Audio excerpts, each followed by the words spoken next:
An balimaw kɛrɛnkɛrɛnnen ɲɛna an ka jamana cɛkɔrɔba ni musokɔrɔbaw aw b'a kalama aw b'a joona k'a fɔ ko Côte d'Ivoire sɔrɔdasi dɔw u bɛ bolola kabini ni sɔrɔdasi cɛ wala ni sɔrɔdasi ma 49 n'o ye Côte d'Ivoire kɛlɛcɛw ye n'u jiginna pankolon na kalo tile 10 tɛmɛnen a kuma cayara kosɛbɛ wa kuma ninnu bɛ ɲɔgɔn kankɔrɔ sɔsɔ kosɛbɛ n'u ye Côte d'Ivoire ɲininka Côte d'Ivoire ko ko olu ka sɔrɔdasiw u mana u yɛrɛw ma ten ko Mali marabaw b'a kalama Mali marabaw ko nkalonfin olu ta kalama wa tuma min ni sɔrɔdasi ninnu u cunna ni pankolon ye Mali pankolon jiginsoba la n'o ye Bamakɔ yɛrɛ pankolon jiginsoba ye min tɔgɔ dalen don Modibo Keyita la u jiginen an ka jamana faamaw u ye Côte d'Ivoire faamaw wele k'u ɲininka ko Côte d'Ivoire sɔrɔdasi dɔw bɛ anw fɛ Mali dugukolo kan an ka pankolon jiginso la yala o tuma Côte d'Ivoire a sɔrɔdasi kɛlɛtigiw kɛlɛɲɛmaw yala u b'a joona wa hali n'an ma segin kuma nin bɛɛ lajɛlen kan nka nin beresara ɲagami a bɛ sen hali bi a nana wajibiya Mali kantigiw fɛ u ka ninnu sɔrɔdasi ninnu minɛ i n'a fɔ mɔgɔ min wala mɔgɔ minnu u bɛ wari minɛ ka na u ka kɛlɛ feere wala u ka kɛlɛ kodɔn feere wari kosɔn tubabu b'a fɔ minnu ma ko mercenaires wa Mali yɛrɛ a laban nana nin ko ta k'a di sariyatigiw ma k'u ka ko sɛgɛsɛgɛ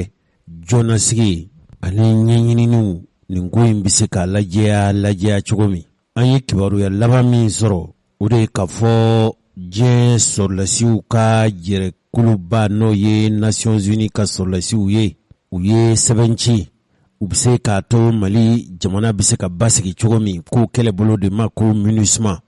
ale a yɛrɛ jabajɛya nin ko in na sabu Côte d'Ivoire sɔrɔdasiw ka yeli Mali dugukolo kan an ka kibaruya minnu sɔrɔla olu ko k'olu ye a lajɛ ka Mali yɛrɛ minisiri bondaso min ka baara ye an faso ani jamana wɛrɛ cɛ ko ɲɛnabɔw la olu y'a jira k'a fɔ jaati sɛbɛn min cira ko sɛbɛn dalumaw don nkalonfin tɛ fiyewu sabu sɛbɛn ye pereperelatigɛw di ka fɔ ni a sɔrɔla kɛ ka fɔ olu minnu n'olu bɛ sɔrɔdasiw bila ka na Mali dugukolo kan yala u ɲininkara k'a fɔ ko yala olu b'a ko joona wa Côte d'Ivoire jamana sɔrɔdasi minnu bɛ Mali dugukolo kan yala olu ka ciden don wa minnu cunna an fa dugukolo kan kabini nin kalo in tile 10 tɛmɛnen n'a fɔra k'a fɔ kɛnyɛrɛ ye cakɛ bondaso dɔ bɛ n'o ye pankolon cakɛ bondaso ye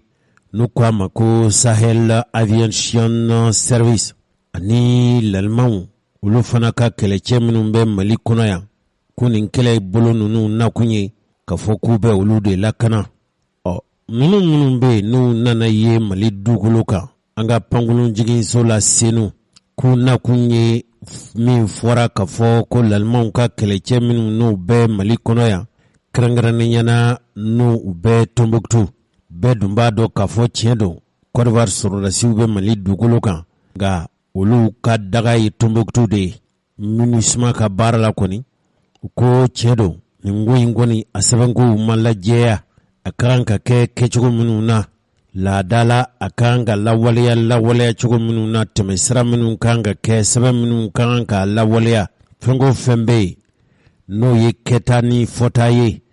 min b'a to nin kɛlɛbolo ninnu bɛ don wala u bɛ jigin Mali dugukolo kan ko a ma bɔ o sira fɛ o sira ɲumanw fɛ olu taara k'a jira k'a fɔ tuma dɔ la diɲɛ sɔrɔdasiw ka kɛlɛbolo n'a ma ɲɛ k'a fɔ u bɛna Mali dugukolo kan nakun b'u la nakan b'u fɛ nacogo bɛ u la o nakun nakan ani nacogo ko Côte d'Ivoire ka sɔrɔdasiw ma tɛmɛ o sira de fɛ u yɛrɛw y'a jira k'a fɔ ko ma kɛ jɔnkala a baara ma kɛ a baara kɛcogo la ko olu kɔni bɛ na u cɛsiri cogo bɛɛ lajɛlen na waati nata ninnu na nin ɲɔgɔnna sugu kana kɛ fiyewu i n'a fɔ n'a fɔra k'a fɔ e ka baara kɛ e de kan ka baara kɛ e fana man kan ka baara di maa wɛrɛ ma wala i man ka ko wɛrɛw don a senkɔrɔ u kɛra lalimaw ta ye sa o u kɛra jamana wɛrɛw ta ye sa o olu kɔni y'a jira k'a fɔ k'olu ta kalama baara ɲɔgɔnya lawaleya sɛbɛn u ka kɛ laliman jamana ani maa wɛrɛw ni ɲɔgɔn cɛ wala jamana wɛrɛw ni ɲɔgɔn cɛ k'a dabɔkun ye ko olu lalimanw ka kɛlɛcɛ minnu bɛ Mali dugukolo kan olu bɛ se ka lakana cogo min MINUSMA ko k'ale tɛ a kalama koyi Côte d'Ivoire sɔrɔdasiw ka ye Mali dugukolo kan u kana fɔ k'olu fana bɛna sɔrɔdasi wala kɛlɛbolo dɔw lakana Côte d'Ivoire a ko tuma dɔ la sɛbɛn minnu farala ɲɔgɔn kan olu fɛ u y'a jira k'a fɔ tiɲɛ kɔni don Côte d'Ivoire a ka kɛlɛcɛ minnu bɛ yan a bɛ taa maa 50 hakɛla cɛ ni musow b'a la olu yɛrɛw bɛ ka jateminɛ kɛ k'a dɔn yala kɛlɛcɛ minnu n'u n'an bɛ ko bɛna Mali dɛmɛ basigi la olu fana ka baara ninnu bɛ se ka latigɛ cogo minnu na minnu kan ka kɛ olu fana kɔlɔsilikɛlaw ye u y'a jira k'a fɔ olu bɛna ko sɛgɛsɛgɛ o sɛbɛn min kɔni bɔra o ye k'a fɔ laada la diɲɛ jamana u ka kɛlɛcɛw n'a bɛ f'o ma ko Nations Unies sɔrɔdasiw olu bɛ se ka yamaruya di jamana o jamana bɛ ne ka kɛlɛcɛw n'u olu bɛ o baara kɛ ka maa dɔw fana bila ka na olu nɔ kan u bɛ se k'u dɛmɛ u ka baaraw la cogo min nka a ko maa kɛ cogo o cogo ko kɛlɛbolo o kɛlɛbolo bɛ yen a bɛ wajibiya i kan ni kɔni b'a fɛ ka nin baara sugu kɛ dɔrɔn wajibi don f'i ka diɲɛ labasigili o ɲɛmɔgɔw k'u ladɔnniya kalo o kalo i ka maa o maa n'i b'o ci kana Mali dugukolo kan f'o k'a sɔrɔ i ye olu ladɔnniya olu bɔra joona ni sɛbɛnw ye sɛbɛn minnu fana bɛ se k'a to tuma dɔ la jamana min n'aw bɛ taa jamana min kɔnɔ o jamana marabaaw fana kan ka bɔ a joona cogo min ko n'i ye jateminɛ kɛ nin kɛlɛbolo minnu n'olu fana bɛna Mali wala diɲɛ jamanaw kɔnɔ n'u fana ka baara ye kɛlɛbolo minnu bɛna olu ka senkɔrɔ baara misɛnw n'u ka lakana u bɛ se ka lawaleya cogo min ko n'i y'o jateminɛ kɛ maa minnu ni o lakodɔnnen don u bɛ taa fo maa 609 o maa 609 na lalimaw yɛrɛw ka kɛlɛbolo min bɛ yan u bɛ taa fo maa 471 na ko jamana minnu bɛ yen i n'a fɔ Bangladesh, Cambodge, Chad, Langlais jamana, Sri Lanka ani Suède nka u ko tiɲɛ yɛrɛ la olu ma ladɔnniya koyi k'a fɔ ko Côte d'Ivoire sɔrɔdasiw k'u bɛna nin baara ɲina Mali dugukolo kan nin sɔrɔdasi cɛ 49 ninnu n'o Côte d'Ivoire jamana sɔrɔdasiw ye tiɲɛ de u bɛ Mali dugukolo kan nka u mana ni sariya sira ye a bɛ fɔ min ma ko l'illégalité ko ninnu kɔni bɛ Mali dugukolo kan hali n'u kɛra kɛfɛn ye wala sɔrɔfɛn ye Mali dugukolo kan k'u mana sariya sira fɛ nin kuma in dun fɔra diɲɛ jamanaw ka kɛlɛbolo min bɛ Mali dugukolo kan a ye Mali ka jo de segin Mali ma Mali dun tɛ ka nin ko in a ma Mali hakili wuli koyi hali n'a y'a sɔrɔ diɲɛ fan bɛɛ fɛ kɛlɛ fo Mali ka nin maa ninnu bila o tuma min bɛ yen sa n'o kan ka ɲɛ sɔrɔ cɛkɔrɔba ni musokɔrɔbaw o tuma u ye ninnu kɛ dugudugu ni dugu de ye nin sɔrɔdasi ninnu minnu bɛ Mali dugukolo kan maa minnu b'u bila ka na a kɛbaaw taa ɲini de y'u bila nin ko la wa yala nin ko in bɛ ka kɛ ka sɔrɔ Mali t'a kalama diɲɛ yɛrɛ sɔrɔdasi minnu ni diɲɛ yɛrɛ lakanakuluba min sigilen don n'o ye Nations Unies yala o fana b'a kalama o t'a kalama wa dɔw de bɛ ka nin kɛ u ka taa ɲini ye wa maa bɛ se k'o bisigiya koyi sabu n'i ye maa dɔw ɲininka olu kɔni b'a dɔn k'a fɔ tiɲɛ yɛrɛ la nin ko in nin ɲaaminen don kosɛbɛ sabu diɲɛ tɔn b'a fɛ n'o ye Nations Unies ye jamana o jamana bɛ yen n'a y'a sɔrɔ e ka kɛlɛcɛ i b'u di ka na jamana wɛrɛ basigi n'olu ka tɛmɛ sira ye tiɲɛ don i bɛ se k'i ka kɛlɛbolow bila ka na i bɛ hakɛ min bila ka na i b'o da dɔn wa bɛn bɛ k'o kan wa i bɛ se ka mɔgɔ wɛrɛw fana bila ka na minnu bɛ kɛ olu magonkɛbaw ye k'u dɛmɛ u ka baara bɛ se ka nɔgɔya cogo min nin kɛlɛcɛ ninnu a bɛ fɔ ninnu ma de ko casque bleu n'o ye diɲɛ lakana kuluba n'o ye Nations Unies ye diɲɛ tɔnba diɲɛ jamanaw bɛɛ lajɛlen farala ɲɔgɔn kan ka tɔnba min dilan ni Mali yɛrɛ y'o tɔn den dɔ ye n'olu kɔni bɛ baara o baara kɛ a baara in bɛ kɛ ni bɛnɲɔgɔnya de ye u b'a bila ka taa jamana minnu kan u b'a fɔ olu de ma ko fugulan bulamantigiw u kɔni dɔnnen don ko ninnu nakun tɛ foyi bɛɛ ni karama kolokololi wala basigi ani bɛnkola bɛ se ka sigi jamana ninnu kɔnɔ cogo min wa mɔgɔ minnu n'u bɛna u caman bɛna u tɛna ka fɔ kɛlɛŋanaw do koyi ninnu kɔni b'u ka mɔɔw de bila ka na dɔrɔn minnu bɛ se ka u ka baara kɛ min ye Côte d'Ivoire jamanakuntigiw ye yan'u ka maa dɔw bila ka na ten minnu bɛna u ka kɛlɛcɛw u magwɛ i n'a fɔ min bɛ diɲɛ jamanaw olu ka tɔnba Nations Unies ani Côte d'Ivoire jamana ni ɲɔgɔn cɛ olu kɔni ye u ka kɛlɛcɛ dɔw de sugandi cakɛbondaso dɔ bɛ yen n'o ye SAS u k'a ma ko Sahelian Aviation Service olu ninnu ye bɛnn'o la sa olu b'u ka kɛlɛcɛ dɔw bila ka na wa u bɛ di mɔgɔ wɛrɛw ma minnu bɛ se ka na Mali jamana kan jamana wɛrɛ sɔrɔdasi minnu bɛ yan i n'a fɔ lalimaw ka sɔrɔdasi hakɛ min bɛ Mali kɔnɔ maa fɔlɔ minnu nana u bɛ taa sɔrɔdasi 1000 ni 100 ɲɔgɔn bɔɲɔngo la a nana se sɔrɔdasi 1000 ani 400 tuma min na Faransi ka kɛlɛbolo olu labɛnna k'u bɛ taa nin ko in kɔni ye birisa ɲagami ye birisa ɲagami min don bɛn kɛra a kan ka fɔ a kɛra i n'a fɔ anw ka jamana kelen don mɔgɔw ka sugu fiyɛ de ye maa o maa n'i bɛ feere kɛ taa ɲini kɛ i bɛ se ka don Mali kɔnɔ i bɛ bɔ Mali kɔnɔ Mali jamana ma kɛ jamana wɛrɛw ka batɛmɛsiraw ye sa wa nin ko in de a ɲaamina kosɛbɛ nka a dɔnna bi ka fɔ siga t'a la fiyewu Côte d'Ivoire jamana ɲɛmɔgɔw jamana kantigiw jamana kolatigɛlaw u ye nin baara in kɛ nka a ma kɛ ni sariya ye wa fɛn yɛrɛ don min tɛ bɛn fɛn o fɛn bɛ yen sa n'o bɛ se ka an ka jamana mankutu tiɲɛ k'an ka jamana lagosi an ka jamana marabaaw u fari bɛ se ka faga k'an faso to maa wɛrɛw wala jamana wɛrɛ mɔgɔw bolo u k'an faso kɛ i n'a fɔ u ba ka guwanforo u bɛ don u bɛ bɔ cogo min ka d'u ye o tintin ani o kɛlɛ panparan k'an ka jamana marabaaw papa u baaraw de tun bɛ sen na fa nana kɛ sa min bɛ fɔ o ye ka fɔ Mali marabaaw diɲɛ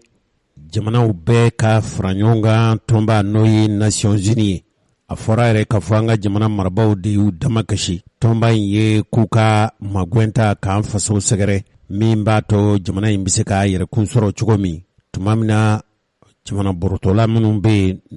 minnu tun bɛ yen n'o ye MLA n'u jɛɲɔgɔnw ye olu nakun tun ye fɛn min ye wa cɛkɔrɔba ni musokɔrɔbaw fo k'a pereperelatigɛ di aw ma bɛn kɛra kan bɛn ma k'a kan dɔw minnu n'olu ye Faransi kanubaw ye minnu b'an fa dugukolo kan hali kuma nin fɔra a tɛ bɛn olu ma ka fɔ Faransi de ye kojugu kunyanfan ye kɛlɛ min kɛra an faso kɔnɔ ne hakili la ka fɔ kunungo wala don tɛmɛnen ninnu na an ye ɲɛfɔli kɛ aw ye a fɔlɔfɔlɔ ye fɛn min ye Faransi de ye Libi citɔ o y'a sɔrɔ maliden dɔw bɛ yen minnu ye an ka jamana denw ye minnu bɛ jamana kɔrɔn fɛ nka fanba de tun ye burudamɛ wala dɔw ko tuarɛgiw olu tun taara sabu Mamari Kadafi tun dan tɛ a yɛrɛ faso jamanadenw na minnu tun ye ale yɛrɛ ni kɔlɔsilikɛla ye a ka fanga kɔlɔsilikɛla ye olu caman tun ye an ka tuarɛgidenw de ye tuma min na Nicolas Sarkozy tun bɛ Faransi jamanakuntigiya la a donn'olu de senkɔrɔ k'a fɔ u ye u ka Kadafi kɔlabila kuma nin n'i y'a fɔ cogo o cogo Faransi kanuba minnu bɛ Mali dugukolo kan nin tɛ olu fɛla ye nka a bɛ faamu mun na nin jama fanba farafinw don maa bɛ se ka fɔ malidenw don nka yahudiya ani Faransi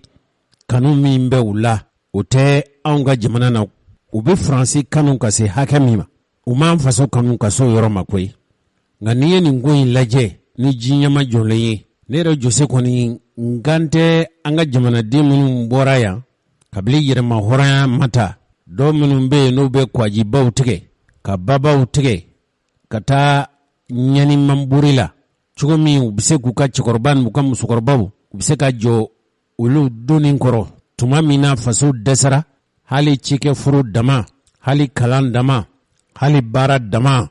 min b'a to i bɛ se ka do ka denbaya jigiya kɔrɔ o sɔnninkɛ den joli joli bɛ yen o marakaden joli joli bɛ yen o bamananden joli joli bɛ yen kabila o kabila bɛ Mali kɔnɔ yan nka jujɔ n'a fan min fɛ o ye Kayi mara ye nka an bɛ don min na i n'a fɔ ko bi Mali yɔrɔ tɛ bi hali Bɛlɛdugukaw n'o ye ne yɛrɛ Jose Traoré faso ye o den joli joli bɛ yen minnu taara Faransi jamana kan ka taa dahirimɛ ɲini wa olu yɛrɛ ye Faransi baara o baara bɛ yen ni nanzaradenw tɛ se ka baara kɛ a bɛɛ taara ka di an ka jamanadenw de ma hali n'i y'a ye k'a fɔ Faransi bɛ jɛya minnu b'a baara kɛ o caman ye anw faso Mali ani an lamini jamanadenw de ye minnu t'o baaraw kɛ ne kan t'olu ma nka maa minnu bɛ yen bɛ deli ka nin kuma in fɔ o n'i ye nin kuma in fɔ a tɛ bɛn maa dɔw ma sabu tuma min na u sigira fanga na olu de y'u denw bila ka taa nanzara lɔkɔli la ka taa kalan kɛ Faransi a ka ɲi sabu an ka jamana ye filibanciya baara min kɛ k'a fɔ ko nanzarakan de ye anw ka jamana forobakan ye kalan bɛ kɛ o nanzarakan de la ni denw sera ka kalan ka se kiimɛ dɔ ma n'i b'a fɛ i ka kalan ka se ka fori i bɛ taa jamana ka jamana minnu n'u bɛ nanzarakan kelen in fɔ nanzarakan mana fɔ cogo o cogo Faransi de ye nanzarakan jamana ye anw fana ka maa kalannenw caman de bɛ taa kalan kɛ yen a nana kɛ sa dɔw yɛrɛw ye Faransi kɛ u faso filanan ye faso filanan in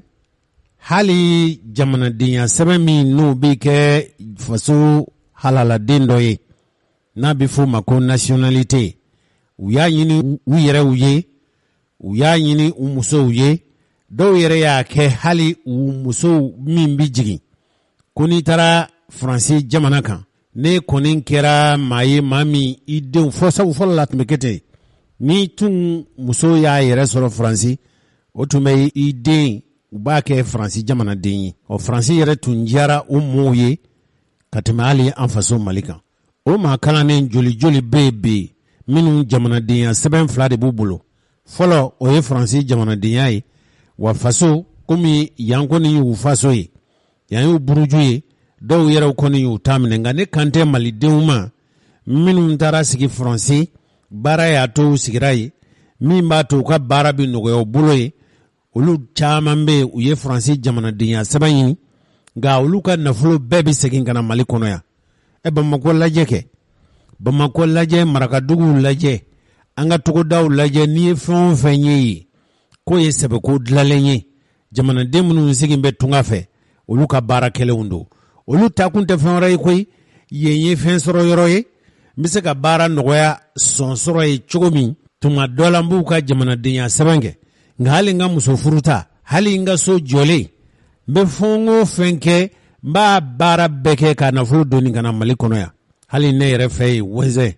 o jamanaden joli joli bɛ yen dakabanaso jɔlen dɔ ye i b'a sɔrɔ maliden minnu taara tunga fɛ ka taa baara kɛ kɔlɔbɛ kɛ ka sɔrɔ ka nafolo ninnu doni ka na Mali kɔnɔ ne kan t'olu ma a kɛra Kayi mara ye o kɛra Kulikɔrɔ ye o Mali yɔrɔ o yɔrɔ bɛ yen aw minnu bɛ yen o kama ne kan tɛ aw ma dɛ nka maa minnu bɛ jamana kantigiya ɲini Faransi marabaw ka kɛkunw u kɛlen don ka maa minnu kɛ u fasoden ye hali ni o ye farafin ye u bɛ se k'olu digi ka don u don da fɛ an ka jamana kuntigiw caman de y'o ne ni Musa Mara yɛrɛ ye nin baro kɛ aw ka Musa Mara ka hakilinata lajɛ n y'a ɲininka a yɛrɛ fana ɲininka yalaw e sen tɛ o la wa Musa Mara ye fɛn min fɔ an k'o lamɛn bani Musa Mara ye fana ye kalan kɛ Faransi maa tɛ taa Faransi ka kɛ kalanbaa ye Faransi ko Faransi t'i nunjuru minɛ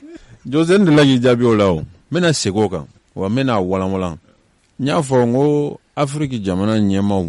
diɲɛ jamanabaw Faransiw ni Anglɛw ni Amerikiw ni jamana wɛrɛw an ka ɲɛmaaw nunjuru b'u bolo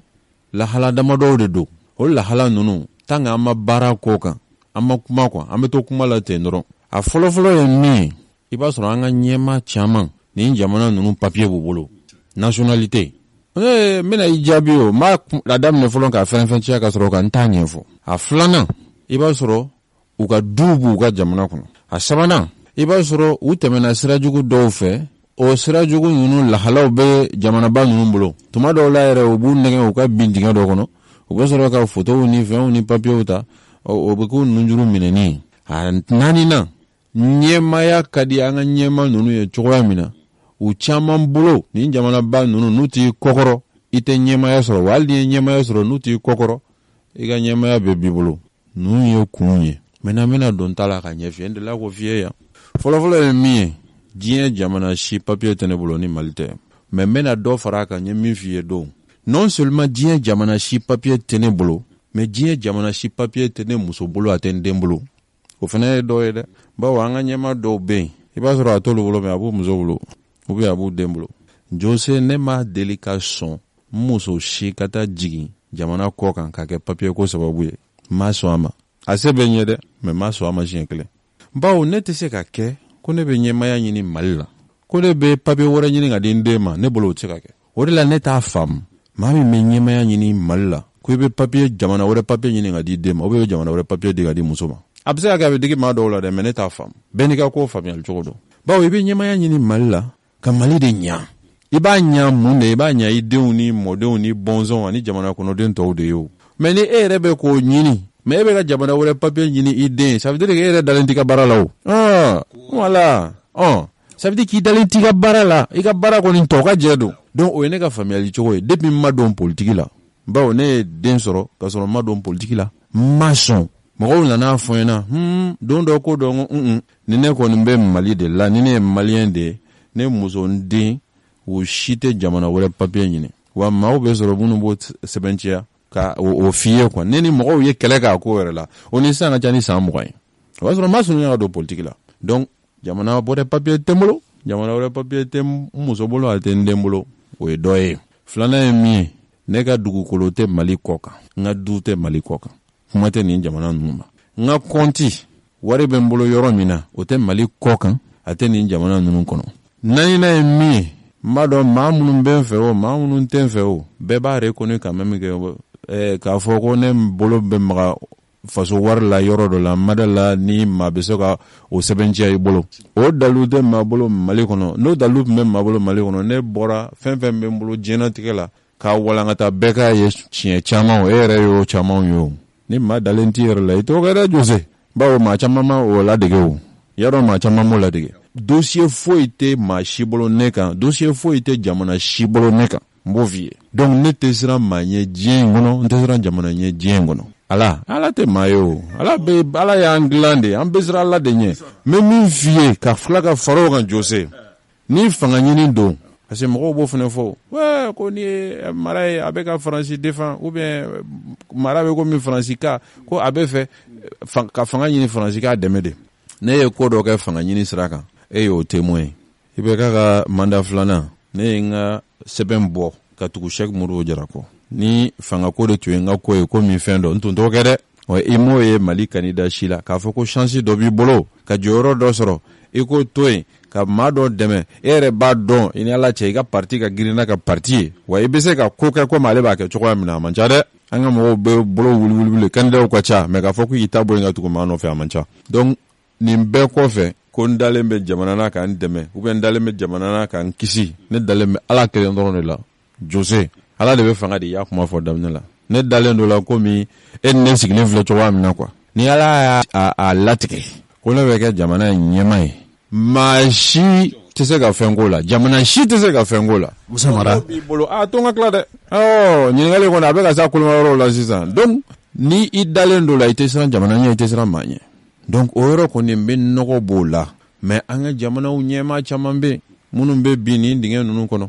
hali bi i bɛ maa dɔw ye ka kule kɛ an tɛ nin jamana fɛ an tɛ Faransi fɛ an tɛ nin dugu fɛ a senba n'i ka taa lajɛ i bɛ taa sɔrɔ Faransi papiye b'a bolo ou bien a den dɔ bɛ Faransi ou bien a ka mɔgɔ dɔ bɛ yan bon o mɔgɔ sugu de ka ca jamana kɔnɔ o de bɛ mankanfu ci ka mɔgɔw kunkolo yɛlɛma ka taa fan dɔ fɛ tuma dɔw la fɛnɛ après i b'a ye don kelen a bɛ taa bɔ ko karisa ko e yɛrɛ bɛ ka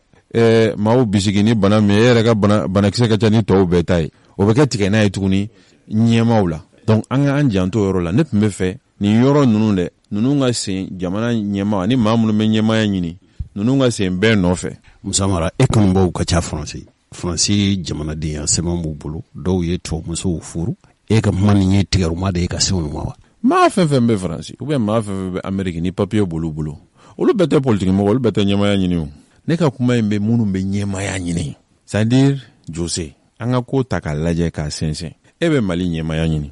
dugu wɛrɛ jamana wɛrɛ papier b'e bolo ne kɔni ka faamuyali la fiɲɛ o ye fiɲɛba ye e bɛ Mali ɲɛmaya ɲini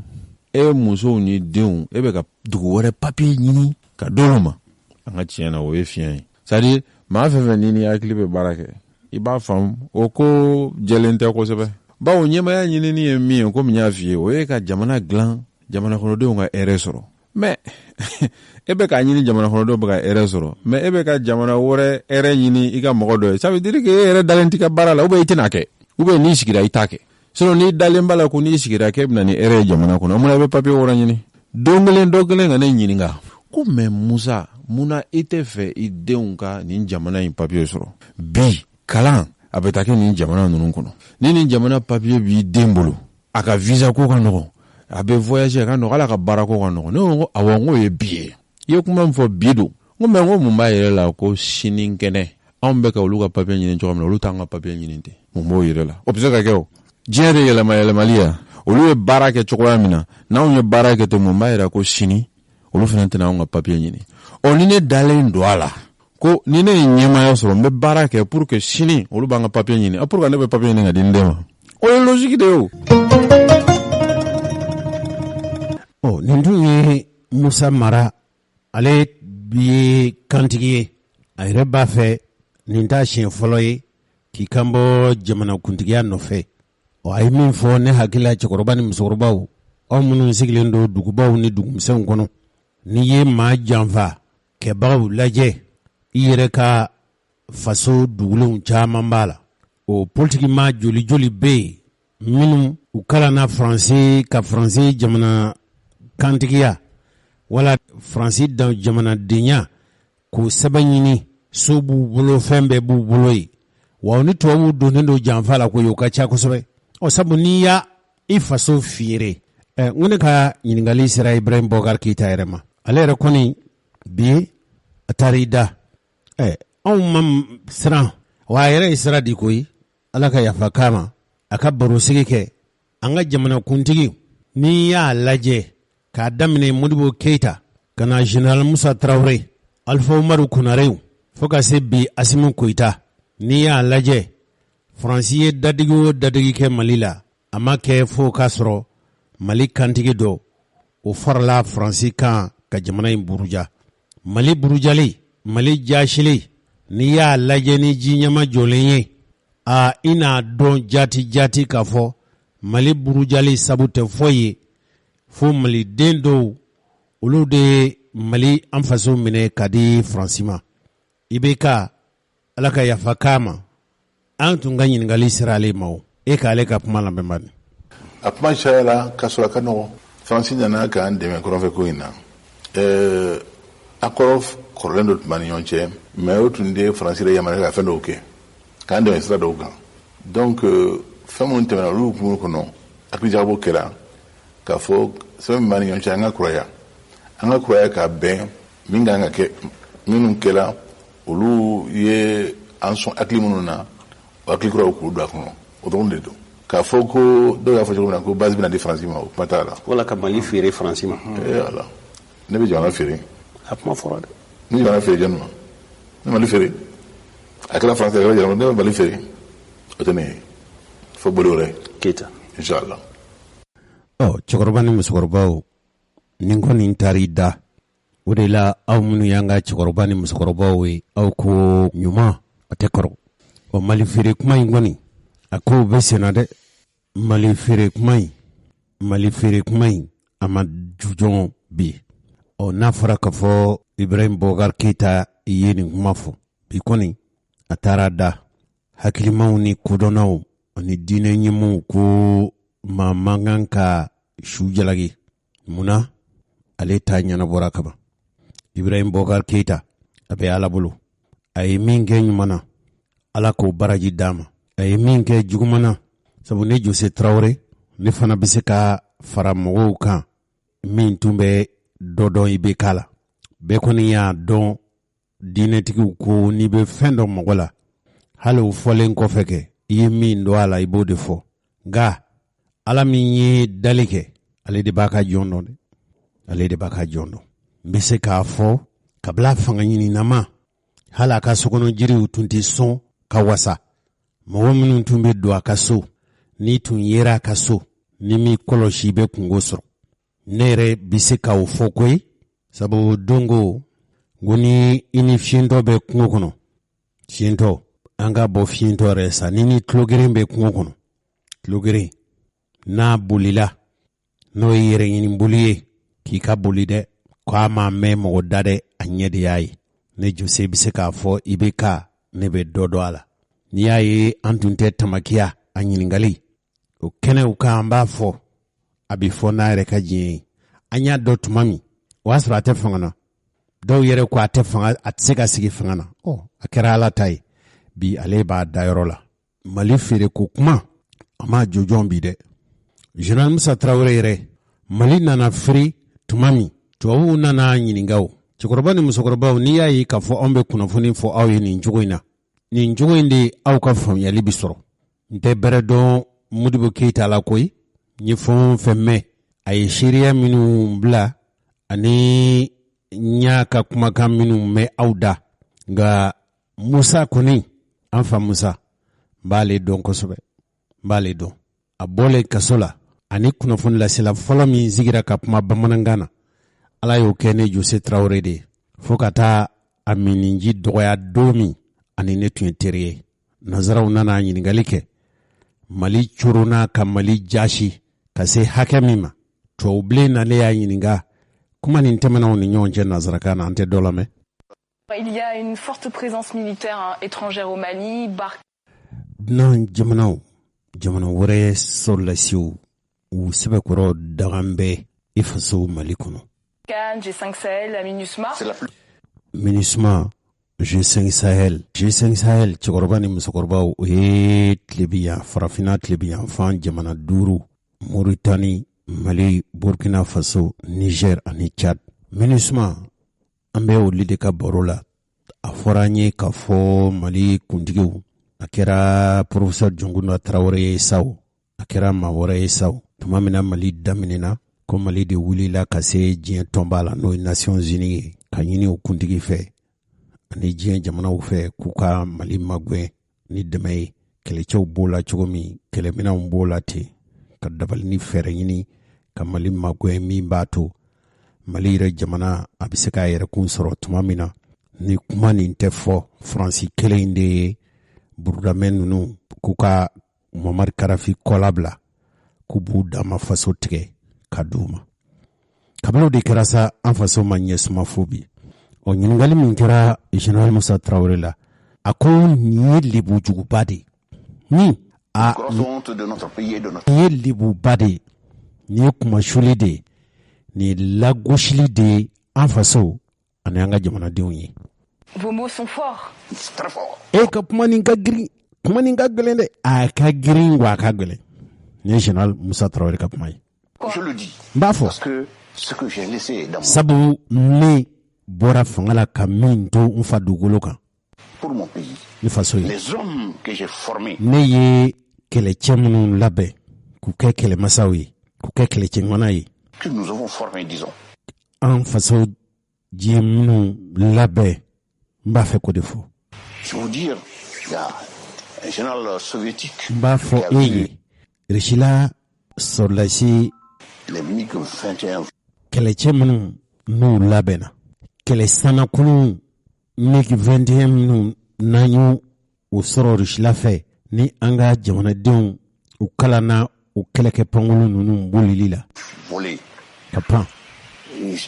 Comme le président, vous savez, les pilotes qui sont en l'air. Rusila sɔrɔlasi kantigi in ko jamanakuntigi, pankolo minnu filɛ sanfɛ n'o ye kɛlɛkɛ pankolo minnu ye n'u bɛ ka kɛlɛkɛ pankolo ninnu boli kɛ. C'est nous qui les avons formés. Anw de kɛra u ka dege karamɔgɔw ye. L'unité de ces gens-là, il faut aller en Israël. Ninnu ye kɛlɛmasaw de ye, kɛlɛcɛŋanaw don, kɛlɛkantigiw don, minnu degera fan bɛɛ fɛ, hali Israël b'a la. Donc il faudrait aujourd'hui que cette présence militaire... Yala o tuma bi o kɛlɛ dunan jamana kɛlɛcɛ minnu n'u bɛ Mali fa dugukolo kan wa? S'en aille yala e b'a fɛ u ka taa de wa c'est trop dire. n tɛ se k'aw fɔ o ye kuma caman de ye. Mais si ces troupes étrangères partaient, ni nin kɛlɛcɛ ninnu dunan kɛlɛbolo ninnu n'u kɛra taafɛn ye kɛ, est-ce que l'armée malienne aujourd'hui pourrait les remplacer? yala mali kɛlɛcɛw bɛ se ka kɛ ninnu nɔlabila ye wa? n'u taara yala mali soldasiw u bɛ se k'u ka jɔyɔrɔ fa wa? Je pose un point d'interrogation. ne kɔni bɛ ka n yɛrɛ ɲininka ka kan ɲininkali de kɛ o la. Puisque je ne suis pas dans l'armée, ne tɛ l'armée la tuguni o ne général Musa Traoré kɔni. je ne sais pas en réalité comment les choses se passent dans l'armée. ne t'a dɔn mali kɛlɛcɛw bɛ labɛn cogo jumɛn. C'est ça mon problème. o de ye ne ka gɛlɛya ye. Arrêtons-nous.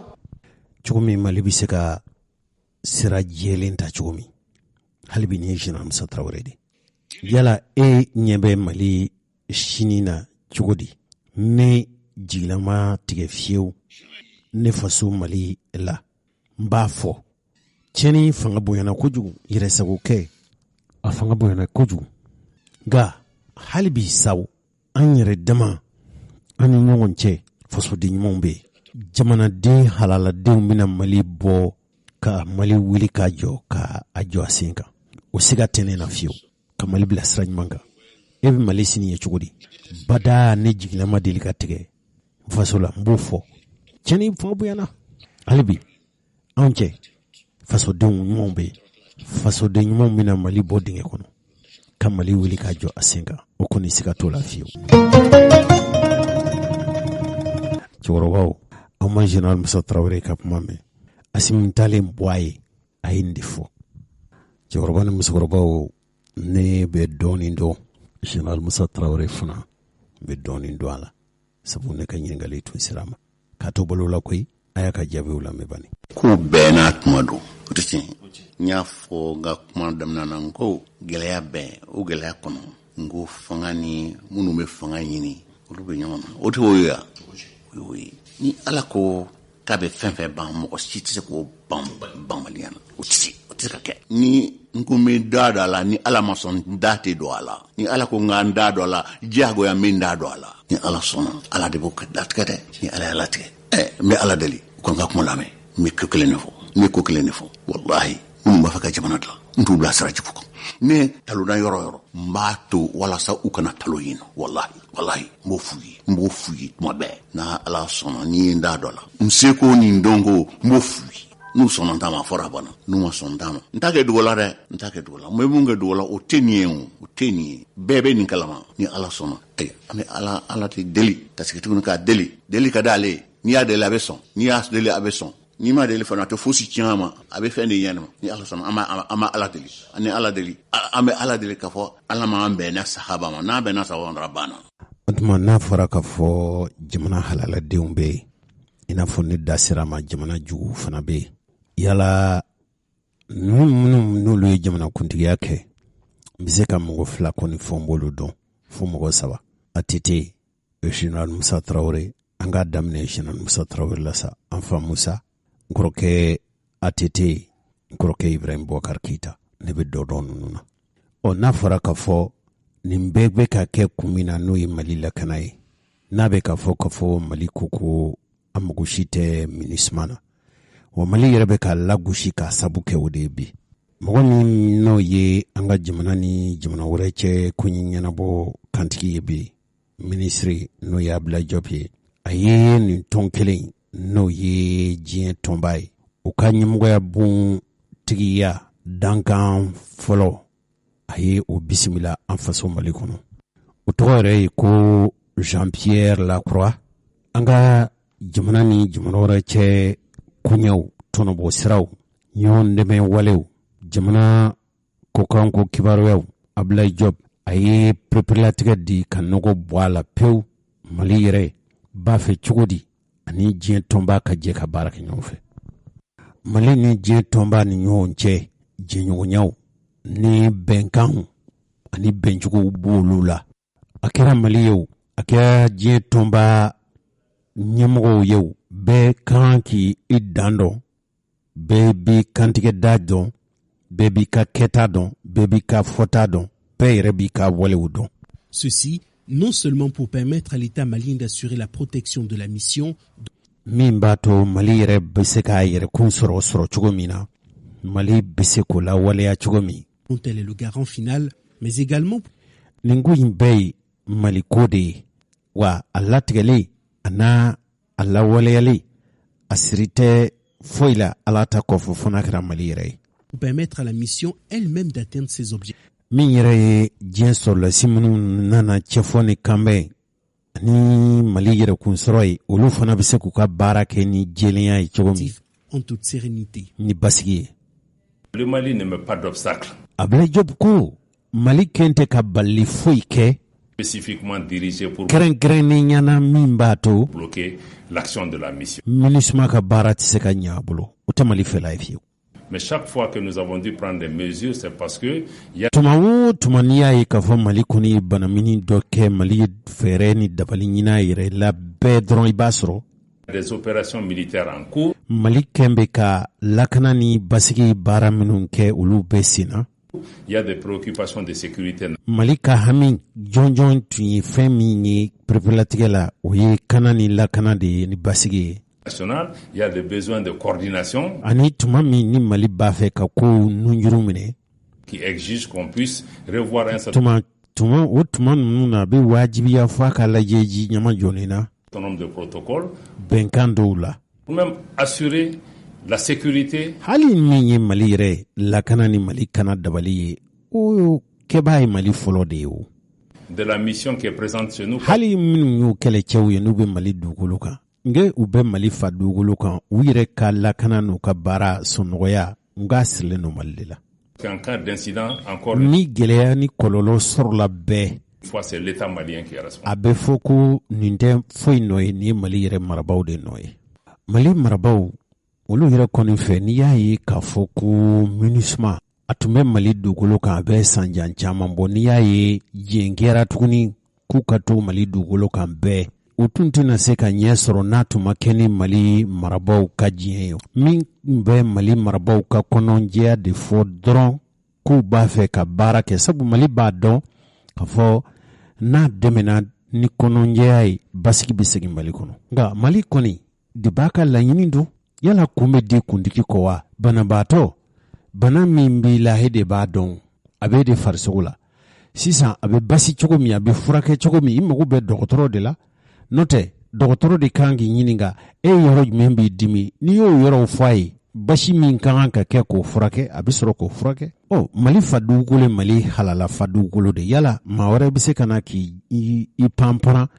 k'i bɛ jagoya ni fin e ni dungɔ ye, wala e ka dabali ye min ye, e b'o kɛ hali n'o ma se ka kɛ Mali diɲɛ, o bɛ se ka ɲɛ wa?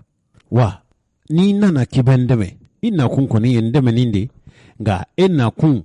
o kana kɛ e ka ŋaniya dogolen don ka ne lebu bange, ne bɛ se ka sɔn o ma cogo di? Ablaye Diop ye ne fɔ. Hadamadenya hakɛw matarafali, ngo ye maaya tɛmɛsira ɲuman de, nka a kana kɛ sabu ye ka na Mali kɔnɔ k'i bɛ Mali lagosi, i bɛ Mali galabu kari, i bɛ Mali lebu, i sago bɛ se ka sɔrɔ cogo min, ko Mali tɛ sɔn o ma. La question des droits de l'homme pour nous est min ye hadamadenya hakɛ, o kɔni ye anw fɛ fait partie de nos priorités, mais o ye Mali ka haminako fɔlɔ dɔw ye, nka ce qui nous préoccupe seulement min fana bɛ anw ka hami, c'est de faire en sorte que la question des droits de l'homme ne puisse a kana kɛ sabu jugu ye ŋaniya tigi dɔw fɛ pas être politisée. ka janfa don a la, Parce que nous sommes dans un contexte géopolitique sabu an bɛ don min na bi diɲɛ kɛn bɛ bɛɛ k'i ta ɲini ye, extrêmement marqué avec des confrontations. a nana kɛ fadenya gwɛlɛn de ye diɲɛ setigiw ani diɲɛ latigɛbaw kantigiw ni ɲɔgɔn cɛ. Et aussi parce que le Mali a fait un certain nombre de choix Wa politiques. kɔlɔlɔ bɛ Mali nɔfɛ kɛlɛ ko Mali ko k'ale b'a fɛ k'a ka jamana kana n'a yɛrɛ hakilina n'a ka dabali n'a ka fɛɛrɛ, o de ma bɛn dɔw ma. Nous pensons que certains ne sont pas d'accord avec Anw limaniyalen don k'a fɔ maa dɔw ma sɔn o ma o. ces choix et qu'ils essayent d'utiliser Anw ye min kɛ n'an b'a dɔn k'a fɔ o de y'an ka nafa ye, n'an y'o kuntilenna ta, o ma kɛ dɔw fɛ la ye, o de ye welikun ye anw nɔfɛ kɛlɛ. et la mission et les droits de l'homme. Na kun ye min ye k'an magwɛn ani hadamadenya matarafali hakɛw. pour atteindre un certain nombre d'objectifs. Donc il est important que l'homme ne soit pas utilisé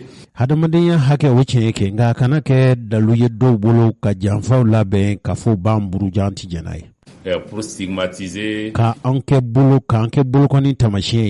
humilier, ou en tout cas démoraliser nos soldats, mais que s'il y a un mandat qui est connu, exécuté de façon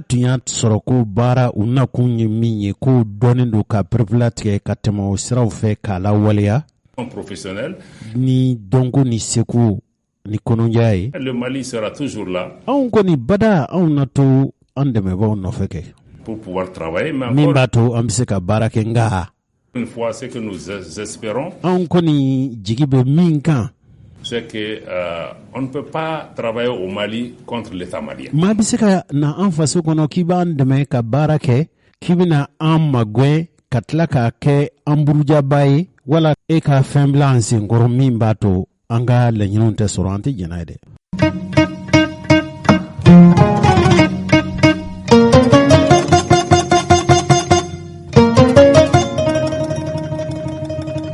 Cɛkɔrɔba ni musokɔrɔbaw nin tun ye Abdoulaye Diop ka kuma ye. Diɲɛ yɛrɛ tɔnsoba n'o ye Nations Unies a ka ciden min nana yan sa Mali kɛlen k'i fɛ lajɛya tuma min ye Jean-Pierre Lacroix ye ale kɔni b'a fɛ bɛn ka kɛ kow la de. Ale yɛrɛ kɔni fɛ ɲɔnfaamunbaliya fitinin minnu bɛ Mali ni olu cɛ fɔɲɔgɔnko ninnu bɛna kɛ sabu ye jɛɲɔgɔnya kura ani jɛɲɔgɔnya bɛrɛbɛrɛlen ani bɛɛ cɛ nafasɔrɔ siraw na kɛ bɔfɛn ye sisan ten sa. Cogo min fɛn o fɛn bɛ ni u nakun n'u nakan ye o ye laɲini min b'o la o laɲini ninnu bɛ se ka sabati cogo min. Wa u nakun tɛ foyi ye min bɛ se k'a to Mali marabaaw bɛ se k'a to Mali ka halalaya mara a fa dugukolo kan u bɛ se ka lawaleya cogo min. Le moment est propice, il nous semble. Ne kɔni limaniyenen don k'a fɔ an bɛ waati min kɔni na ni waati in bɛ se ka kɛ sabu ɲuman ye pour mettre à profit ka kɛ an ka jɛ ka dalu ni sabu ɲumanw sɔrɔ dynamique positive min b'a to dɔ bɛ fara cɛsiri kan bɛrɛbɛrɛ la qui s'est installée ces derniers temps min bɛ an ni ɲɔgɔn cɛ an ni Mali ni ɲɔgɔn cɛ ni waati laban ninnu na. Ces dernières semaines pour revoir ensemble la manière dont nous allons travailler à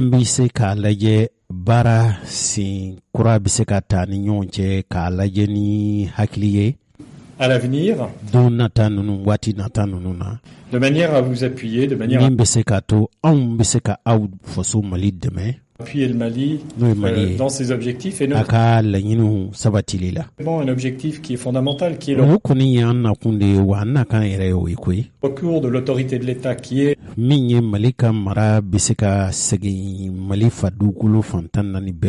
réalité pour la MINUSMA et pour ce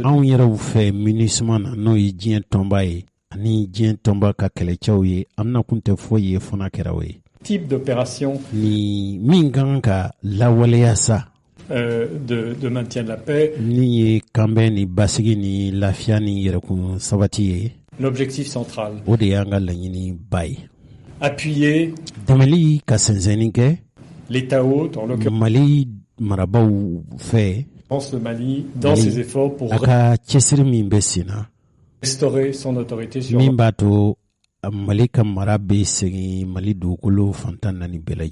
l'ensemble du territoire. Cɛkɔrɔba ni musokɔrɔbaw aw m'a ye a kɛra i n'a fɔ diɲɛ tɔnba ani diɲɛ sɔrɔlasi minnu bɛ an fa dugukolo kan u b'a fɛ k'a ta Mali marabaaw ka daba d'a ma min b'a to Mali ka laɲini bɛ sabati a tɔ tora sa an ka limaniya n'a ye ka Ala deli ni cɛ min n'ale ye diɲɛ tɔnba u kuntigi b'a ka dankan fɔlɔ ye a nali min kɛra n'o tun bɛ senna ni waati ninnu na o ka kɛ fiɲɛbɔda ye Mali bolo jamana in bɛ se k'a yɛrɛkun sɔrɔ cogo min inshallah. Cɛkɔrɔba ni musokɔrɔbaw aw ye diɲɛ tɔgɔla tɔnba diɲɛ jamanaw bɛɛ lajɛlen farala ɲɔgɔn kan ka tɔnba min dilan dunuya yɛrɛ kungo basigi ni lafiya jamanaw ni ɲɔgɔn cɛ fitinɛ dɔgɔyali fɛn o fɛn bɛ n'a fɔra ka fɔ o ye duniya kungo ye duniya tɔn a jujɔn waati jamana minnu tun ye yɛrɛmahɔrɔnya sɔrɔ olu de tun b'a a tɔn ɲɛmɔgɔya sigiw kɛ hala a tɔn yɛrɛ tɔndenya jamana minnu tun ye yɛrɛmahɔrɔnya sɔrɔ an dun bɛ don min na i n'a fɔ ko bi a misaliyalen do k'a fɔ ko duniya bɛɛ lajɛlen jamanaw bɛɛ lajɛlen kɛr'u yɛrɛma hɔrɔn ye jamanaw ye basigi bɛ se ka na duniya kɔnɔ cogo min basigi ni karama kɔni kumaɲɔgɔnya minnu sigira anw yɛrɛw ka minisiri Abdoulaye Diop n'a y'ale ka kuma mɛn sisan ani Jean-Pierre Lacroix olu ye ɲɔgɔn ye kuma minnu sigi dɔw yɛrɛ kɔni fɛ a ma kɛ ni wasa ye nka a yɛrɛ ko ten ko olu b'a fɛ ka cogo bɛɛ lajɛlen kɛ n'o ye Jean-Pierre Lacroix ye k'a fɔ o ni Mali ni ɲɔgɔn cɛ gɛlɛya minnu bɛ yen fo k'a lajɛ cogo kura la min b'a to a bɛ se ka kɛ wasa ye a ko tiɲɛ don olu kɔni fana ka dɛsɛw bɛ yen nka a bɛɛ fɔra ni kɔnɔjɛya ye a ka kan ka kɛ seko ni damajira bɛ se ka kɛ min b'a to jamanadenw ka laɲiniw bɛ sabati Jean-Pierre Lacroix ye nin kuma ninnu fɔ a yɛrɛ ye kuma minnu fɔ n'an sera k'o bayɛlɛma bamanankan na aw ye olu lamɛn sisan nka anw yɛrɛ u tɔgɔla minisiri min sigilen don an ka jamana ni jamana wɛrɛ cɛ ko ɲɛnabɔ a fana ye min fɔ an sera ka dɔw lakali aw ye n'i y'a ka kumaw ta Mali ban tɛ ko ye Mali b'a fɛ a kana kɛ kun ka di kuntigi kɔ Mali tɛ sɔn o de ma da sera fɛn min fana ma o ye Côte d'Ivoire ka sɔrɔdasi minnu n'o ye sɔrɔdasi 49 minnu n'olu minɛlen don Mali kɔnɔ yan a ko hali n'a y'a sɔrɔ ka fɔ tiɲɛ don kɛ jamana o jamana bɛ yen n'i b'a fɛ ka wali jamana wɛrɛ dɛmɛ i ka kɛlɛcɛ minnu bɛna a dunnen b'i yɛrɛ de kun ne dun ye nin ko in lajɛ jamana min bɛ yen n'o ye l'Allemagne jamana ye olu ye wele bila mɔgɔ wɛrɛw de ma ale limaniyɛnen don n'o ye Abdoulaye Diop ye k'a fɔ a ti ɲɛ Mali yɛrɛ kɔni t'a faamu a ti bɛn Mali ma k'a fɔ diɲɛ tɔnba ka kɛ taɲini yɔrɔ wɛrɛ ye wala taɲini fɛn wɛrɛ ye jamana wɛrɛ bolo a ko Mali ni jamana si tɛ kɛlɛ la Mali ni Côte d'Ivoire Mali ni diɲɛ tɔnw a ko kiritigiw sariyatigiw bɛ k'u ka ko ɲɛɲini nin ko in ka se ka ɲɛdɔn cogo min a ko diɲɛ tɔnba a kana kɛ maa wɛrɛ ɲɛna k'a fɔ i bɛ se ka diɲɛ tɔnba ta k'o kɛ i ka taɲini siraw ye k'a fɔ ko kɛlɛ bɛ Mali n'a jɛɲɔgɔnw cɛ wa Abdoulaye Diop a ye fɛn min fɔ nansarakan na an k'a lajɛ aw bɛ se ka faamuyali sɔrɔ Mali ni Côte d'Ivoire ni ɲɔgɔn cɛ gɛlɛya in na bisimila dabali ni fɛɛrɛ tigɛba. L'arrivée de ces hommes en uniforme de Côte d'Ivoire sur notre territoire national le 10 juillet. Côte d'Ivoire ka jamana finitigiw ka cun an fa jamana pankolon jiginso la. Nous a tous pris par surprise. A kɛra dabalibanko ni cunkan fɛn ye an bɛɛ lajɛlen bolo. Et je remercie d'ailleurs et salue la mission qui a fait l'effort de transparence en répondant à beaucoup de questions que nous avons soulevées. An bɛ foli ci kɛ ka ɲɛsin diɲɛ tɔnba ka maa minnu bɛ yan a kɛra sabu ye ka ɲininkali caman bɛ yen ko mɔgɔw bɛ o bɛɛ la u b'u ɲininka o bɛɛ la a sera wala sɔnna ka jaabi perepelatigɛ ka nɔgɔ bɔ nin ko ninnu bɛɛ la. Mais je crois que cette question a été aussi un réveil brutal pour le Mali. Ne hakili la k'a fɔ hali nin ko in fɛn min ye an faso Mali sɔrɔ a kɛra nkalonmajira ko ye a kɛra i n'a fɔ i bi sunɔgɔ la i balila ka wuli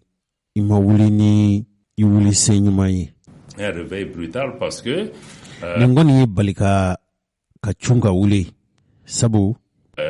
nous avons pensé que an kɔni tun limaniyanen don un détachement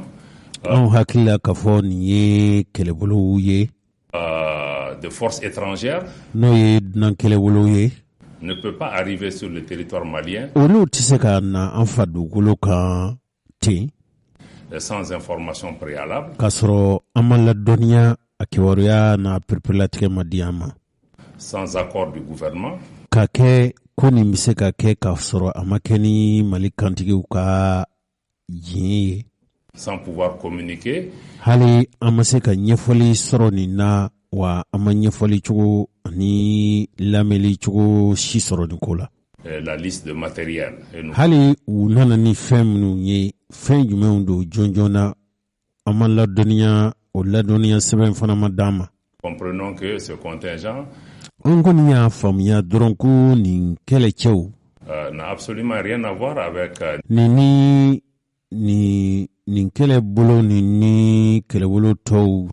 kɛcogow tɛ kelen ye. Ni le contingent régulier des nations. Hali diɲɛ tɔnba ka kɛlɛbolo minnu bɛna a n'o tɛ sugu kelen ye fiyewu. Unis, les éléments nationaux de sécurité. Hali minnu ye diɲɛ yɛrɛ jamanaw ye minnu ka baara ye kana ye. Indiqué ici et là. Minnu bɛ deli ka kɛ laadala nin n'a ɲɔgɔnna kow la.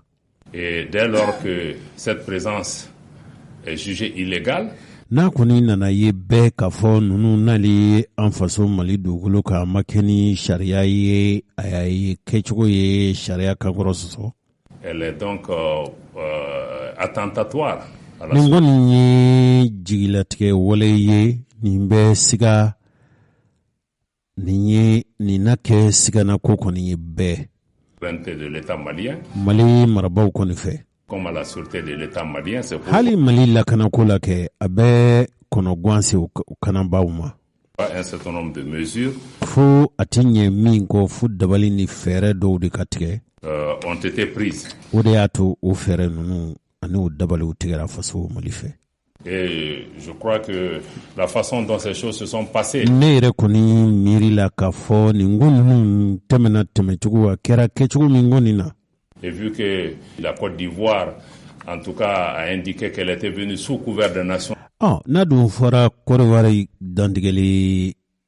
kantigiw fɛ k'a fɔ ko u nana ni sira min ye k'o ye diɲɛ tɔnba ka sira ye. Les Nations Unies a suscité beaucoup d'interrogations. A kumaw cayara a ko kunkan kosɛbɛ. Et beaucoup d'appréhension de notre part. Wa an kɔni y'a ye cogo min na a ma taa anw jimi sira fɛ. Que nous, avec les Nations Unies, nous reconnaissons que anw ni diɲɛ tɔnba kɔni an bɛɛ limaniyalen don ni fɛn min ye.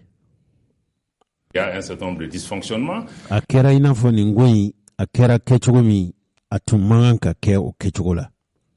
Qui nous amène à pouvoir mettre en place un certain nombre de procédures. O de y'a to nin ko in kɛra kɛcogo min a y'a wajibiya anw kan an ka ɲɛɲini ani ko ɲɛnabɔ sira kura dɔw ta. Protocole qui nous permettent vraiment d'avoir minnu kɛcogo ni o dabali ninnu bɛ se k'a to an bɛ se ka la confiance et la fiabilité danaya ni tilennenya ni ladiriya min kan ka kɛ nin baara sugu ninnu na sur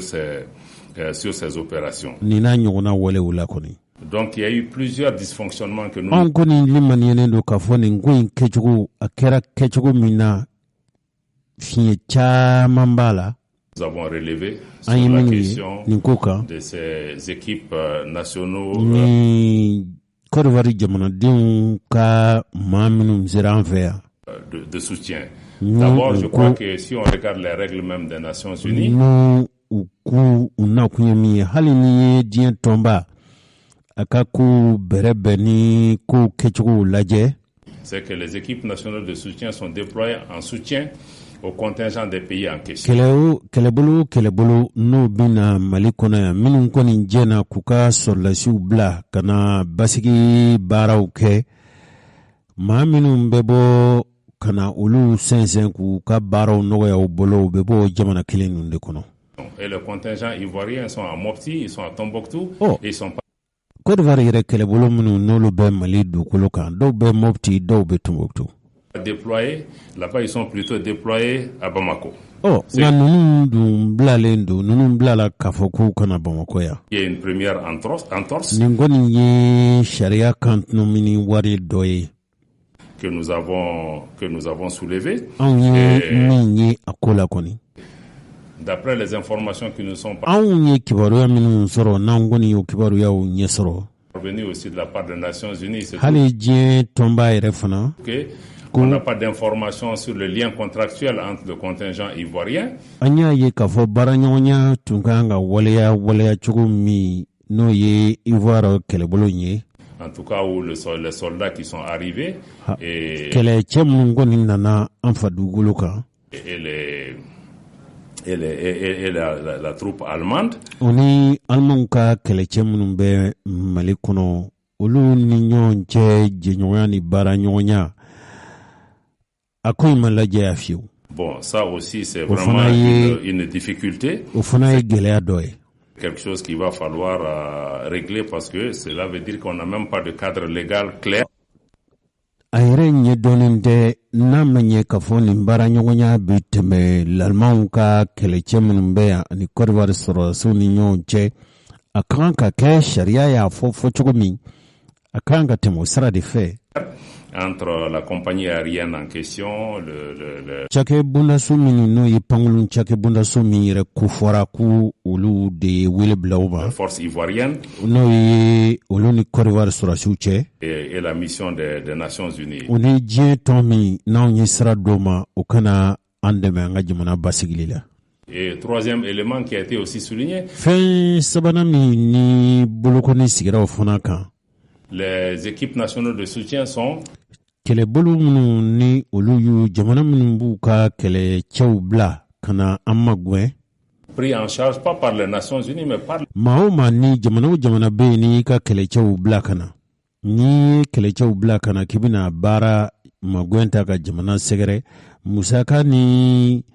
fɛn o fɛn bɛ yen n'o ye nafoloko ye o nafolo musaka bɛɛ bɛ bɔ i yɛrɛ de kun e min ye ŋaniya ta k'a fɔ i bɛ magwɛn ta. Les pays qui les envoient. Et dans les cas de figure, on se rend compte que c'est wa ni zenata a yera an y'a faamu a nana ye cogo min na. Cette force est payée. K'a ye k'a fɔ nin kɛlɛcɛ minnu n'o ye Côte d'Ivoire kɛlɛcɛ minnu bɛ Mali dugukolo kan u bi sara de. Par une partie tierce, même une maa wɛrɛ jamana wɛrɛ mɔɔw fɛ wala maa wɛrɛw fɛ minnu tɛ. Société privée. Et même ye kɛnyɛrɛ ye baarakɛ sira dɔ de ye. Même s'ils étaient payés par les Allemands, je crois que c'est... a tun y'a sɔrɔ k'a fɔ Allemands de tun bɛ wari in sara. Tu constitues une entorse. O fana ye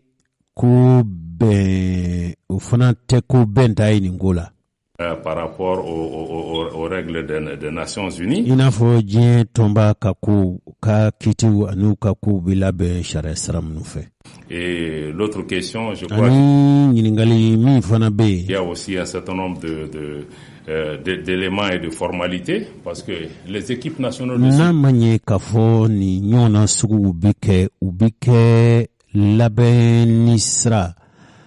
ani labɛnni wale dɔw ye minnu wajibi don olu ni kɛli ka kan. Je tiens à préciser devant b'a fɛ ka perepelatigɛ min di fana. Ont essentiellement une tâche administrative et une tâche de soutien logistique. Nin kɔni n'a ma ɲɛ k'a fɔ nin ɲɔgɔnna ko ninnu bɛ kɛ magwɛn minnu bɛ ta k'o kɛlɛcɛw sɛgɛrɛ o magwɛn ninnu ye a sɛbɛn ɲɛnabɔ siraw ye ani minnu kɛlɛcɛ minnu bɛ n'an fa dugukolo kan u bɛ se ka dɛmɛ u ka caw la cogo min. S'ils doivent avoir des armes, ça doit... u kan ka marifaw kɔni sɔrɔ. Des équipements individuels de protection. O ye ni ma ɲɛ k'a fɔ bɛ nin baara sugu kɛ i yɛrɛ bɛ se ka i yɛrɛ kana marifa minani minnu na. Et non des armes de guerre. Nka i ni marifa kɛlɛ marifaw yɛrɛw tina. Je crois que dans le cas de figure, ça veut dire qu'on est sorti totalement. A yera k'a fɔ ninnu tun kan ka na kun minnu na u kan ka na kan minnu na o bilara pewu ka ko wɛrɛw kɛ minnu t'o ye. De tout ce qui peut s'approcher à ça, même si c'était le cas. Hali n'a y'a sɔrɔ ko u tun nakun tun ye min ye kɛ u kɔni ye naani nacogo minnu ye kɛlɛminɛn minnu ye o ni nin kɛcogo ninnu tɛ ɲɔgɔn ye sira la fiyewu. Mais je dois dire que nka n ka kan ka min kɔni fɔ malgré tout ce qui s'est passé, hali n'a y'a sɔrɔ nin ko in bɛɛ kɛra nin cogo la kɛ. Je crois que la question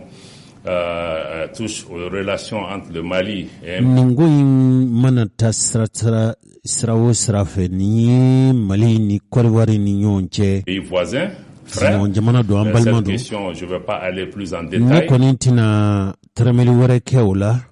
Dans la définition ou la qualification de ce qui ka ɲɛfɔli kɛ yala nin ko ye sugu jumɛn ye nin bɛna wolo jumɛn na nin laɲini tun ye jumɛn ye hali ne ma tɛrɛmɛ wɛrɛ kɛ. C'est passé puisque la justice malienne est saisie. Nin ko in kɔni bɛ sira min kan Mali ye a ko di kiiri nɔbɔbagaw ma kiiritigɛbagaw ma. Elle fera son enquête. A b'a na ka sɛgɛsɛgɛliw kɛ. Donc les Nations Unies. An miiri la an kɔni limaniyalen don k'a fɔ diɲɛ tɔnba. Les parties prenantes puissent nous aider. Ale fana nin bɛ nin ko la a ka an faso Mali dɛmɛ. À élucider nin ko in bɛ se ka ɲɛdɔn ka nɔgɔ bɔ a la pewu cogo min. Ce qui s'est passé par rapport à cela. Mais en parallèle à ce processus nka hali n'a y'a sɔrɔ k'a fɔ o ko in kɛcogo bɛ senna kɛ. Judiciaire, le Mali a toujours indiqué qu'il était ouvert aussi. A y'a jira fana k'a fɔ ale labɛnnen don. Pour le dialogue. Kuma bɛ se ka nin ko in ban cogo min. Pour un règlement pacifique. Ka ɲɛnabɔ ka sɔrɔ a ma kɛ ni gɛlɛya ni fitinɛ ye. Un pays voisin. An sigiɲɔgɔn jamana de Côte d'Ivoire ye o. Par rapport à cela. O sira la. Dans ce cadre-là que. O siratigɛ la fana. Je dois dire que le Mali a été doublement sollicité dans cette affaire. Mali kɔni bolo bɔra Mali nɔfɛ fan fila bɛɛ fɛ. Le Mali a été doublement sollicité par rapport à une médiation. Mali a laɲinina Mali fɛ sira fila fɛ k'a fɔ cɛfɔ ani kanbɛn ka ɲini nin ko la. Et le Mali a accueilli favorablement la min kɛra Mali hakili ye o ye médiation de la République togolaise. Togo n'a ma ɲɛ k'a fɔ cɛfɔ ni kanbɛn kɛba bi sɔrɔ nin ko la k'a ka kɛ Togo jamana ye. Et nous travaillons dans ce cadre-là. Je crois que des informations, ou en tout cas le langage diplomatique n'a pas permis de restituer. A yira k'a fɔ a kɛra i n'a fɔ jamanaw ni ɲɔgɔn cɛ kuma ani ko ɲɛɲinini ma se ka kɛ sabu ye. Les choses dans leur contexte. Nin ko ninnu bɛ se ka pereperelatigɛ cogo min k'u bila u minan kɔnɔ. Mais après cette double sollicitation, nous avons marqué notre. Nka ɲɛɲini sira ɲɛnabɔli sira fila minnu kɛra Mali y'a kanu. Préférence pour la médiation togolaise. K'a jira k'a fɔ ni cɛfɔ ni kanbɛn bɛ nin ko la Mali kɔni b'a fɛ a ka kɛ Togo jamana ye. Et les discussions se poursuivront à ce hali o kumaɲɔgɔnyaw bɛ to sen na. Pour voir dans quelle mesure k'a lajɛ cogo la cogo min nous pourrions trouver une an bɛ se ka ɲɛ sɔrɔ nin ko la ka fɛɛrɛ ɲini nin ko ninnu na. Cɛkɔrɔba ni musokɔrɔbaw nin kuma ninnu kɛra nansarakan na an b'a dɔn k'a fɔ Abdoulaye Diop a fana fɛmaw n'a caɲɔgɔnw bɛ yen komi kuma nin kɛra ani diɲɛ tɔnba n'o ye Nations Unies u ɲɛmɔgɔw ka dankan ɲɛna cogo min aw fana bɛ se ka aw ta tɔmɔta tɔmɔ la o de y'a kɛ an ye nin kuma in kɛ bamanankan na an miirila k'a fɔ min fɔra aw ye faamuyali sɔrɔ ni fiɲɛ sɔrɔla a lakali cogo la sabu ka bɔ kan dɔ la ka taa kan dɔ la kɛrɛnkɛrɛnniyana min ye nansarakan ye ka na se bamanankan ma fɛn do fɛn min tɛ fɛn nɔgɔmanba ye ten ni fiɲɛ sɔrɔla la o tuma ko minisiri ka mɔgɔw k'an wele k'a fɔ nin yɔrɔ in na a ye nin fɔ nin cogo la nin t'a fɔ cogo ye a lakali cogo ye nin de y'a lakali cogo ye anw ka baara in man nɔgɔ an ka baara in man nɔgɔ.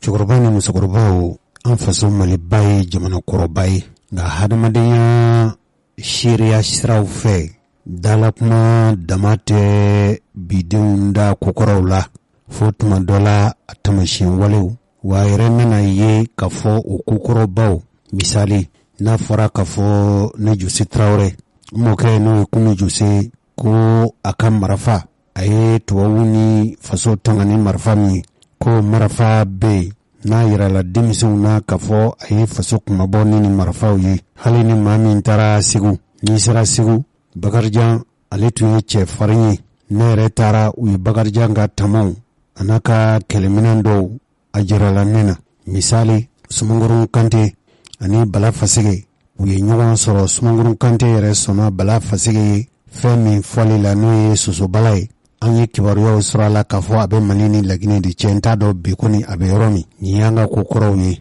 wa nin fɛn ninnu filɛ nin ye bi a bɛ se ka kɛ nafolo muguba de tubabu filɛ nin ye ko kɔrɔba minnu bɛ yen o lawaleya fɛn kɔrɔba minnu bɛ yen tubabu bɛ nafolo don la bi a ka bon hakili ma diɲɛ yɛrɛ tuma dɔ la ala a wari a tɔnɔ a nafolo mugu ka ca hali sanu feere o fɛn kɔrɔba minnu bɛ yen an ka jamana minɛna tubabu fɛ waati min fɛn kɔrɔba dɔw bɛ anw fɛ yan a dɔw kɔni silamɛya tɛ sɔn o ma i n'a fɔ basi fɛnw minnu tun ye basibaw ye anw kɔni ye silamɛw ye o basi ninnu bɛɛ y'a dɔn k'a fɔ silamɛya kɔni sira la o kan ka jeni fo ni maa min ko i tɛ silamɛ ye ni ko i tɛ silamɛ ye e bɛ se ka basiko kɛ o y'i kungo de ye nka hali ni mɔgɔ min ye jateminɛ kɛ kira sallallahu alaihi wasallam a bolofɛn dɔw kibaruya bɛ lase k'a fɔ k'olu dɔw bɛ yen bi ni maa min y'o ɲɛ i ɲɛna n'i ye silamɛ ye i bɛ barika da Ala ye k'a sabu kɛ o fɛn kɔrɔ ninnu ye dɔw silamɛya bi sɔn o ma dɔw yɛrɛ silamɛya tɛ sɔn o ma nka lamɛrikɛnw olu ye jamana minnu tubabu n'u nana an fɛ dunan taamala ya n'o ye dunan taama ye an ka fɛnkɔrɔbaw maa dɔw b'a dogo k'a feere a bɛ bɔ jamana kɔ kan lamɛrikɛnw ani diɲɛ sariya ta k'a fɔ jamana o jamana n'i ka fɛnkɔrɔ dogora k'a suɲɛ ka bɔ n'a ye n'a lakodɔnna a kan ka segin o jamana kofɔlenw na an kɔni y'a dɔn k'a fɔ faransi nana bi anw kan tuma min fɛnw b'anw fɛ mali kɔnɔ yan a caman suɲɛna fara faransi fɛ ne hakili b'a la ka fɔ tuma min na nazaraw taara Elhadji Omar Tall a ka faamayaso min n'o bɛ Bajangara u taara yen tuma min na u ye Elhadji Omar Tall ka pamuru in ta ka taa n'a ye faransi ye marabaa jugu de ye nka Emmanuel Macron ale y'o pamuru in de segin ka t'o di Senegal ma mɔgɔ min ka jamana ye Mali ye a ka faamaya masakɛya so bɛ anw fɛ yan ne hakili la n'i b'o kɔla segin jamana ma i y'a ta jamana min kɔnɔ i b'a sego de ma wa i bɛ taa di jamana wɛrɛ de ma faransi tun b'a fɛ k'anw ni Senegal bila ɲɔgɔn na nka Mali m'a fɔ Mali yɛrɛ m'a fɔ cɛkɔrɔba dɔ kɔnɛ ma Jose Mantɔn tubabu nana yan tuma min na fɛn caman bɛ yen n'u ko b'a ta an ka maakɔrɔw b'a dogo de tuma dɔ la i b'a sɔrɔ Mali b'a kalama k'a fɔ pamuru min n'a fɔra ko ye Elhadji Omar Tall ka pamuru ye k'o ta ye min dira tubabu ma o de dir'u ma ten ko n'i y'a ye Mali yɛrɛ ma kuma a kodɔnbaw bɛ Segu a kodɔnbaw bɛ Masina a kodɔnbaw bɛ Bajangara sabu tubabuw nana tiɲɛ fanga mana tiɲɛ tuma o tuma an ka mɔɔw bolo an ka masaw an'an ka jamana gundo ni a laadala kobaw bi dugu ni tubabu nana ko k'a di tuma min u bɛ dɔ ta k'a d'u ma ten o naloma ninnu bɛ taa n'o ye ne kɔni t'a dɔn k'a fɔ faransi ye Elhadji Omar Tall ka pamuru min di ka taa di Senegal ma ale dun y'a ta Mali kɔnɔ yan de faransi man ɲi koyi o laadala fɛn minnu n'u bɛ minɛ lamɛrikɛn jamana de ko fɛn o fɛn donna olu ka jamana kan n'a donna ni suɲɛni ye k'a dogo k'a bɔ n'a fɛn o fɛn minɛna olu fɛ u b'a bɛɛ lasegin ka na Mali dugukolo kan cogo min an ka se ka faamuyali kɛ an ka minisiri Gindo an k'ale lamɛnba nin lamɛrikɛnw ye nin baara min kɛ nin baara ɲumanba de nka an k'a lamɛn hali n'a y'a sɔrɔ anw silamɛw fɛn o fɛn bɛ yen n'o kɔni ye basiko ye n'o ye jogo ye n'o kɔni nana Mali kɔnɔ yan hakilimaw ni kodɔnnaw olu kɔni tɛ sɔn a la sabu basi ani fɛn bɛ fɛnw na n'olu nana hali n'a b'an ka kɔrɔlen kow de fɔ i b'a sɔrɔ an ka danbe kow tɛ o ye ne ka hakilina ye n'an ka minisiri lamɛn. O sera ka kɛ k'a sababu kɛ bɛnkan sɛbɛn ye min bɛ ani États-Unis gouvernement cɛ o bɛnkan sɛbɛn in bolonɔ dara a la san 1993 alors k'a daminɛ o la ka na se bi ma ayiwa san fila o san fila o bɛnkan ye a bɛ kuraya donc bi y'a yɛlɛma ko 7 de ye o de senfɛ donc comme an bɛna bɛnkan in yɛlɛma ayiwa minɛn minnu bɔra États-Unis ka na décembre kalo la ka olu fana yira jama la donc o de anw sekun ye wula nin na yan alors n bɛ profiter aw ka nin micro fɛ ka États-Unis ambassadeur fo kosɛbɛ a ka baara la a ye mun kɛ vraiment baara ɲɛnamanba don a bɛ Mali ni États-Unis cɛ teriya a b'o sabati kosɛbɛ a b'a sinsin kosɛbɛ ayiwa nin y'a misali de ye ayiwa k'a yira k'a fɔ États-Unis bɛ Mali dɛmɛ kosɛbɛ a ka minɛnw lasegin na donc a bɛ exemple ba de di diɲɛ yɛrɛ tɔ ma munna Mali nin minɛn sugu fɛn kɔrɔw o caman de bɛ Mali kɔ kan nka jamana dɔw bɛ yen aywa olu sonnen tɛ k'a kɛ i n'a fɔ États-Unis b'a kɛ cogo min na a dabilali pepe o ko tɛ mais minɛ n'a bɛ bɔ kɔ kan il faut que a ka taa sariya fɛ. Cɛkɔrɔba ni musokɔrɔbaw ni an ka minisiri n'o ye faso dɔnko ani faso seko faso laadaw faso danbew fɛn o fɛn bɛ yen n'a bɛ malidenya ko fɔ n'a bɛ fasodenya ko fɔ ka daminɛ kunungo fo ka se bi ma dɔw n'a fɔ ka fɔ josi ni fɛn bɛɛ tɛ fɛn ɲuman ye o bɛ se ka kɛ tiɲɛ ye ni min kɛra fɛn ɲuman ye an tɛna o minɛ ni fɛn min ma kɛ fɛn ɲuman ye an tɛna o to yen nka cɛkɔrɔba dɔ tun bɛ yen a ko ma ko n denkɛ ko naamu a ko fasoko ye fɛn min ye ni mɔgɔ min ma bɛn diinɛ ko la a y'a to a ka bɛn danbe ko la nko kuma ye tiɲɛ ye Sinon Musa Traoré tun bɛ min fɔ i bila ma kɛ silamɛ ye k'i ka kɛ hɔrɔn ye.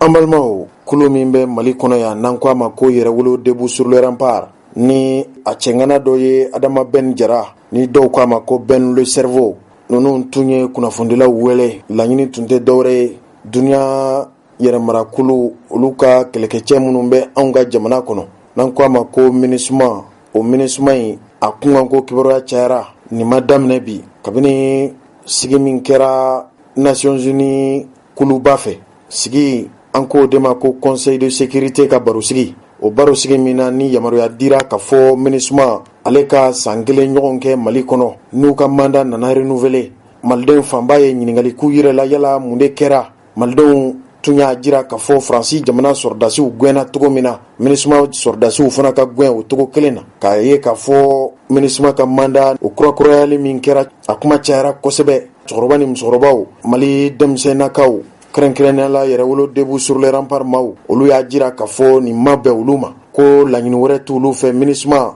a k'a ka minɛnw cɛ ka bɔ Mali kɔnɔ hali Côte d'Ivoire ni Mali cɛla n'i y'a ye gɛlɛya bɛ yen bi fo ka se nin yɔrɔ ma kuma dɔ la MINUSMA n'i ye ale ka kɛlɛbɛw bɔ a la tɔ bɛ a dɛn Adama Ben Jara kunnafonidilaw ɲɛkɔrɔ u yɛrɛw jabala la a ye dantigɛli kɛ ka kɛɲɛ ni MINUSMA bɛ ka degun min lase malidenw ma u yɛrɛw ka miiri n'u ka faamuya n'u ka jateminɛw kɛra min ye an ka fara ɲɔgɔn kan bi bɛnkuma dɔnkibaru kɛnɛ kan kɛrɛnkɛrɛnnenya la bɛnkuma n'a baaraɲɔgɔn radio minnu bɛ Mali kɔnɔ Adama Ben Jara ye min fɔ o kɔrɔfɔ ninnu filɛ. Bi ne kɔni ka kuma man ca bi parce que wagati dɔ bɛ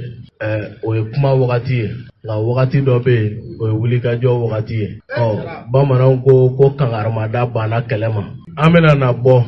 k'a yira MINUSMA ye san 9 min k'an ka jamana kɔnɔ ko kangarimada banna kɛlɛ ma u k'u ka koso ni kasa cɛ ka taa ka bɔ an ka jamana kɔnɔ. O kɔ ka impléation du président de la transition ma n'o ye Assimi Goïta ye o kɔ ka impléation du président du CNT ma n'o ye Maliki Diaw ye o kɔ ka impléation du premier ministre de la transition ma n'o ye Choguel Kokala Maïga ye o kɔ ka impléation du Nations Unies yɛrɛ ka représentant spécial ma min bɛ Bamako kɔnɔ yan k'u ka a lase diɲɛ bɛɛ ma k'a lase Mali ɲɛmɔgɔw ma ko kangarimada banna kɛlɛ ma ko nin ye faso jama ka wele kan ye kɛrɛnkɛrɛnya ma ka ɲɛsin bi maa minnu nana san 9 anw ka jamana kɔnɔ ko ka population civile bali fagali la nka u nalen population civile fagali multipliera olu nana ko ka Mali dɛmɛ ko ka Mali basigi